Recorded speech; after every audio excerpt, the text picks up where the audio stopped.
وہ کیتھولک عیسائیت کو بھی اپنے ہاتھ میں لے لیا ہے۔ چنانچہ پوپ صاحب نے فرمان جاری کر دیا ہے کہ ہمارے خداوند یسوع مسیح کے قتل کی ذمہ داری ان یہودیوں پر نہیں ہے، بری کر دیے گئے۔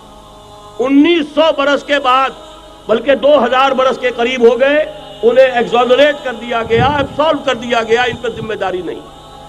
نتیجہ یہ نکلا ہے کہ ابھی چند مہینے پہلے جو مذاکرات صلح کے ہو رہے تھے، جن میں یاسر عرفات بھی تھے اور یہ اسحاق رابین گیا ہوا تھا واشنگٹن، وہاں سے واپس آیا ہے تو روم میں رک کر پاپائے روم سے ملاقات کر کے تشریف لائے ہیں، انہیں دعوت دی ہے کہ یروشلم آئیے، اور ویٹیکان نے تسلیم کر لیا ہے اسرائیل کو، اور ویٹیکان کا اب جو ہے ایک ایمبیسی، اس کا جو ہے سفارت خانہ وہ یروشلم میں بننے والا ہے، اور پوپ صاحب بھی وزٹ کرنے والے ہیں۔ گویا کہ یہ گٹھ جوڑ اب مکمل ہو چکا، اب کہیں اس میں کوئی کمی نہیں رہی۔ اس یونائٹڈ فورس کے ساتھ یہ نیو ورلڈ آرڈر اس وقت عالم اسلام پر حملہ آور ہے۔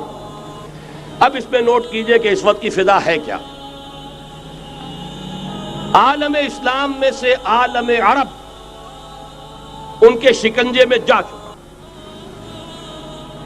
کیوں بنا کر کھڑے ہوئے ہیں اسرائیل کو ماننے کے لیے اور سر تسلیم خم کرنے کے لیے۔ انہیں بلا کر میڈرڈ میں پیش کیا گیا یہودیوں کے سامنے کہ تم جن کے ساتھ ایک ٹیبل پر بیٹھنے کو تیار نہیں تھے، میڈرڈ میں آؤ، آؤ اپنا قبرستان دیکھو، یہ اسپین کی سرزمین جہاں تم نے 800 برس حکومت کی تھی، یہ تمہارا قبرستان، یہاں آؤ اور بیٹھو اور ان کے ساتھ بات کرو۔ گئے تھے کہ نہیں تمام فرنٹ لائن سٹیٹس میڈرڈ میں؟ حالانکہ کوئی بین الاقوامی کانفرنس کبھی میڈرڈ میں نہیں ہوئی، یا تو یہ واشنگٹن میں، بعد میں وہ سارے معاملات واشنگٹن میں چلے، شروع وہاں سے کیا۔ اس لیے کہ نیوز ویک کا کچھ عرصے پہلے کور سٹوری جو تھی 1992 is the year of Spain. Why? 1592 was the year of the fall of Granada. 1492 میں 1492 میں غرناطہ کا سقوط ہوا، اور پورے آئیبیرین پیننسولا سے ایک ایک مسلمان بچہ بچہ نکال کر ختم کر دیا گیا، یا زندہ جلا دیے گئے، یا تہہ تیغ کر دیے گئے، یا جہازوں میں بھر بھر کر۔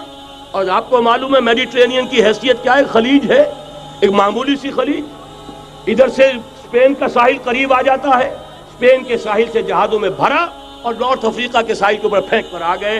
پورے ہسپانیہ میں جہاں 800 برس مسلمان کی حکومت رہی، ایک بچہ بھی مسلمان نام کا موجود رہا۔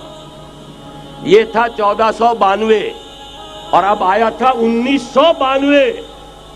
1992 is the year of Spain۔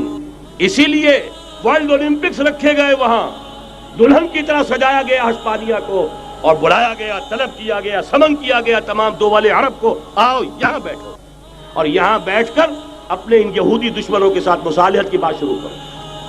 بہرحال نوٹ کر لیجئے، عالم عرب جا چکا ہے۔ کوئی دن کی بات ہے، میں سنسنی پیدا نہیں کرنا چاہتا، لیکن حالات اور واقعات سے نگاہیں بند کرنا بھی کوئی دانش مندی کی بات نہیں ہے۔ یہ ایودھیا کی مسجد شہید کی گئی، ابھی یہ ایک بہت بڑا مزار جو ہے شہید کیا گیا، اور اس کے ساتھ کئی مسجدیں شہید کی گئی۔ یہ سب کیا ہے؟ یہ مسلمانوں کی نفس دیکھی جا رہی ہے کہ کوئی غیرت اور حمیت نام کی کوئی شے باقی ہے؟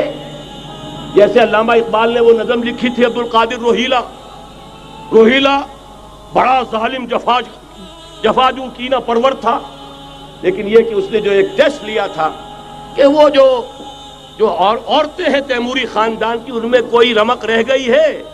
معلوم ہوا کہ نہیں، کہ غیرت نام تھا جس کا گئی تیمور کے گھر سے، ختم، غیرت نکل گئی۔ اسی طرح ایودھیا کی مسجد، اب چرار شریف، اور یہ کوئی دن کی بات ہے کہ اب مسجد اقصیٰ کا نمبر آیا کہ آیا، اس کے لیے پوری تیاریاں ہو چکی ہیں۔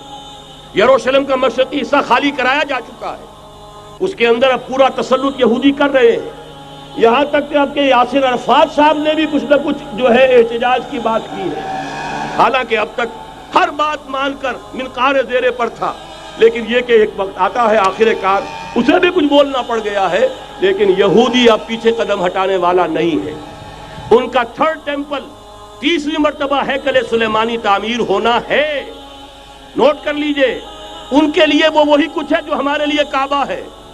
ان کے لیے ہیکل سلیمانی بالکل وہی حیثیت رکھتا ہے جو ہمارے لیے کعبہ. وہ ہیکل سلیمانی ایک مرتبہ پہلے نبوکدنضر کے ہاتھوں مسمار ہوا، پھر سن 70 عیسوی میں ٹائٹس کے ہاتھوں مسمار ہوا. سن 70 کے بعد آج 1995 میں کتنے برس ہو گئے؟ پورے 1925 برس ہو گئے کہ ان کا کعبہ زمین بوس پڑا ہوا ہے. اب تک تو ان کا بس نہیں تھا، اب تو بس ہے کہ نہیں؟ اب ان کی حکومت ہے کہ نہیں؟ اب شاہ حسن ہو چاہے شاہ حسین، ان کے نوکر اور چاکر ہیں یا نہیں؟ اب انہیں ڈر کس کا ہے؟ لہذا کوئی دن کی بات ہے مسجد اقصی شہید ہوگی اور ٹیمپل کی تعمیر شروع ہوگی. یہ تو بہرحال ایک نقشہ ہے. اگلا نقشہ آپ کو بتانا چاہتا ہوں، ایک دوسری تصویر ہے. یہ تصویر ہے زمینی، ایک تصویر ہے آسمانی.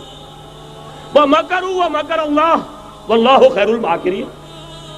انہوں نے اپنی سی تدبیریں کی، اللہ نے اپنی تدبیر کی، اور ظاہر بات ہے اللہ کی تدبیر سے بہتر تدبیر کس کی ہوگی؟ چنانچہ یہودیوں کی سازشیں اس وقت بھی ناکام ہوئی تھی یا نہیں؟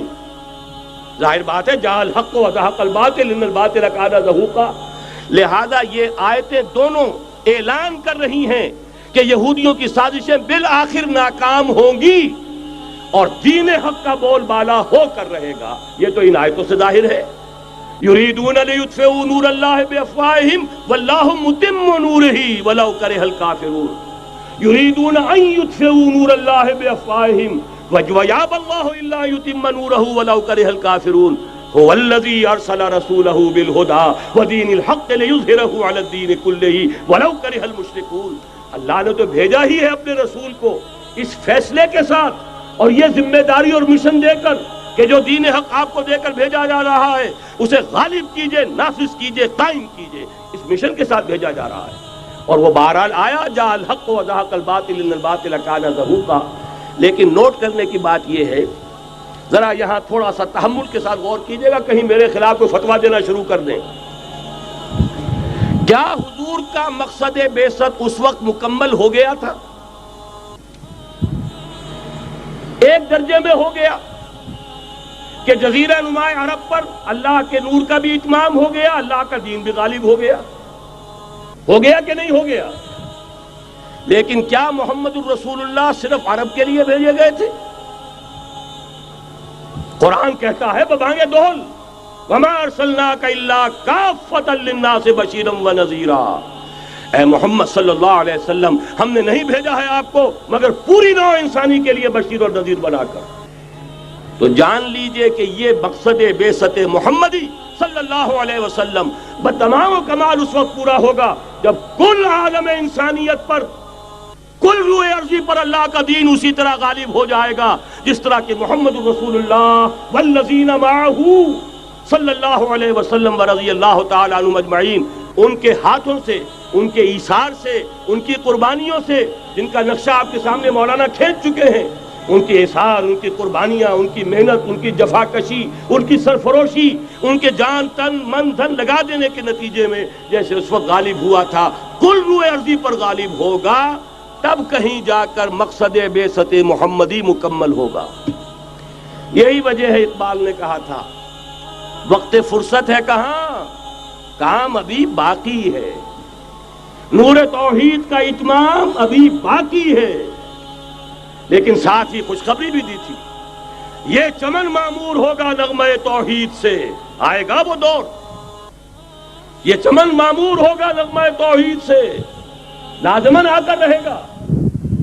هي الحلقات تحفظني بآيات من القرآن، هي الحلقات تملأني بحب المصطفى العدنان.